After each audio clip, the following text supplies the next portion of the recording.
Hi, this is Steve Westmark. Thanks again for watching my weekly video blog. This week I thought I'd bring an expert in the area of mortgages, and her name is Jill Meets of Bell Mortgage. So welcome, Jill. Thanks, Steve. You know, one of the bigger things that I've run into in the marketplace in the last 5 years is all the mortgage fraud that went on. And so the mortgage industry has really changed. Jill, what is it that's gone on in the mortgage marketplace that's changed significantly that you have to help people understand? Like, for instance, what's going on with FHA or Fannie Mae or jumbos? What do you find has changed in the marketplace from where it was 3 to 5 years ago? You know, Steve, interesting about mortgage fraud, it has really changed our mortgage world. It used to be that we would get a few pieces of documentation, run a credit report, do an appraisal, and we were done. Unfortunately, because of the mortgage fraud, we're now looking for 2 years of tax returns, we're looking for bank statements, paycheck stubs. You know, we've really gone above and beyond what we need for paper today. Now, as long as someone has all that paper, that's great. But it is a real frustrating world for our buyers right now in having to come up with that much documentation, even on good buyers. I think another question that some buyers may have today is, what does it take to be able to get into a house? I mean, we used to have zero down financing. I know that it takes some types of amount of money. What amount of money does it take to get into a house today? You know, Steve, it really hasn't changed the criteria for actually applying for a mortgage today. If you're a veteran, or if you've been in the armed services or in the reservists, you can still come in with 0% down. If you do FHA, which most of our first-time homebuyers do, that's 3.5% down. And part of that or all of that can actually be a gift from a relative. We can actually structure a transaction to have the seller pay the closing costs. And then, of course, for our second, third, and fourth-time homebuyers, there's conventional financing, which generally we're wanting 5% down.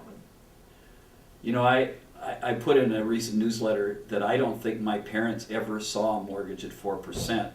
And I used to sell houses in the early 80s where rates were at 17% and 18%. What is going on with the interest rates in the marketplace today, and what do you look for in trends in the future coming months? Steve, you're right. Interest rates are at an all-time low. We've been writing some mortgages in the high 3%. But it's interesting, now with the new QE2 program coming out, which is the new stimulus package, money is going out of the bond market into the stock market. You've seen your stock market start to improve. We're also a little bit concerned about inflation and what's going to happen with the value of the dollar.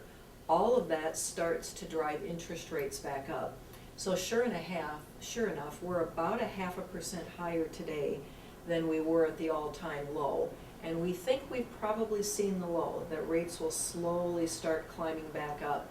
But they're still phenomenal. Boy, when I came into the business, they were 21%. And we're still writing loans today at 4 1/8 or 4 1/4, so they're wonderful. Well, I know another big question people have is in the area of refinancing, because sometimes a person can refinance and get a lower rate. What are the things that you look for in helping a person in determining refinancing today? And what are the things that are the concerns that you have to help somebody through in determining whether they can refinance their house or not? Well, refinancing has certainly been a huge part of our business this year. And one of the first questions I ask someone when they call up and they want to refinance is, what is the goal, or what are we trying to accomplish here? Are we trying to drop the rate? Are we trying to shorten up the term? Are we paying off debt? Are we paying off a home equity credit line? What are we trying to accomplish? But I think the biggest challenge that we're having, of course, is values dropping. And where somebody thought they may have had quite a bit of equity in their property, today that equity has actually eroded. But the good news is the administration has come up with a couple of good programs that even if your equity has eroded, we can still look at refinancing if you qualify for certain criteria.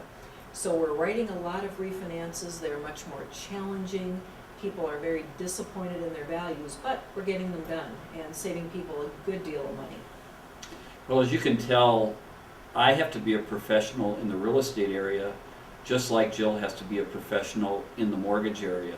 So Jill, if somebody has questions in the near future on whether it be purchasing a home or refinancing. What is the best way to get a hold of you, and how can you help them?